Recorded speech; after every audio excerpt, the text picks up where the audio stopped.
18 अरकान जो हैं इस वक्त उनकी मुअत्तल हैं तो वो जब मुअत्तल हैं तो वोट तो वो डाल नहीं सकते। टाइमिंग का जो फैक्टर इमरान खान साहब ने बड़ा सोच समझ के दिया है। वो गवर्नर जब इजलास बुलाएगा फिर एतमाद का वोट आएगा। सब्सक्राइब करें और बेल दबाएं ताकि कोई खबर रह न जाए। राना मशहूद कह रहे हैं कि हमारे पास प्लान तैयार है और बहुत जल्द हम इमरान खान को सरप्राइज़ देंगे।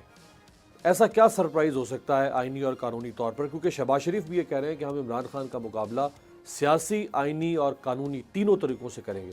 सियासी तो समझ में आता है, पॉलिटिकल नैरेटिव है, लेकिन आइनी और कानूनी तौर पर वो कौन सा ऑप्शन हो सकता है जो ये इस्तेमाल कर सकते हैं? बहुत शुक्रिया। वो आप देखें, कोशिश तो थी कि किसी तरह से लाहौर हाई कोर्ट की चीफ जस्टिस की पोजीशन जगह पर कोई एक और साहब आ जाते। वो नाम नहीं मैं ले रहा, किसी वक्त में बताऊंगा आपको।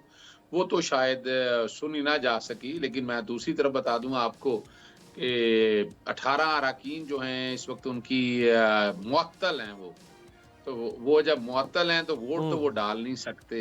अभी तक तहरीक एतमाद फर्ज करें आते हैं। इमरान खान साहब ने बड़ी कैलकुलेशन करके ना, ऐसा नहीं है इमरान खान साहब चाहते तो अब ये नौबत ही ना आती कि ये बाकायदा अवाम को बताते। वो आज बाकायदा असम्बलियाँ तहलील करने की समरी चली जाती और गवर्नर आर्टिकल 112 के तहत 48 घंटे के अंदर असम्बलियाँ तहलील करने का पाबंद है। अगर नहीं करता तो वो खुद ब खुद ऑटोमेटिकली तहलील हो जाती है। तो ये टाइमिंग का जो फैक्टर इमरान खान साहब ने बड़ा सोच समझ के दिया है। यानी 18 से लेकर 23 तक ये 6 दिन बनते हैं जिसमें तहरीक एतमाद आनी ले आए। चले आज नहीं लाते तो 23 तक ले आए। 23 से 7 दिन का अगर टाइम दे रहे हैं, जो कि आइन के आर्टिकल 95 को अगर सामने 130 को सामने रख के देखे तो 7 दिनों के अंदर तहरीक एतमाद आगे पेश होकर और नहीं और असेंबली का इजलास जारी में पेश हो सकती है। सिर्फ एतमाद का वोट लेने के हवाले से वो तरीकाकार है कि गवर्नर को इजलास बुलाना पड़ता है। गवर्नर जब इजलास बुलाएगा फिर एतमाद का वोट आएगा।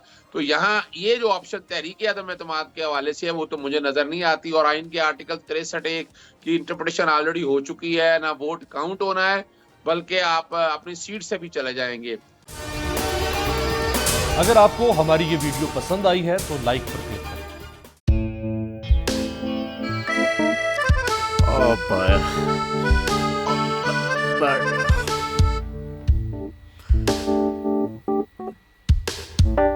इंतशार से निकलने का वाहिद हल इंतखाबात हैं। हकीकी आज़ादी मार्च आज रवा। हाँ, आइन के मुताबिक अगर आप उसको ये रिपोर्ट दे दें तो मैं आपको अपनी 4 सीटें दे दूंगा। मौलाना हाँ साहब, वो जो रिमोट हमें दे दे और वो जो नीली पीली चैनल है वो लगाए। जाओ शबास। हम ऐसा टीवी देखते ही नहीं जिसका रिमोट हमारे हाथ में ना हो। और यहाँ पे कोई 2 नंबर ही नहीं चलेगी।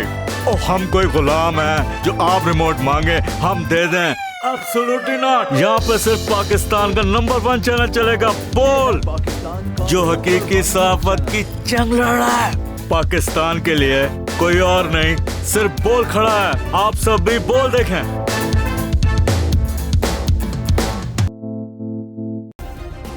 सब्सक्राइब करें और बेल दबाएं ताकि कोई खबर रह न जाए।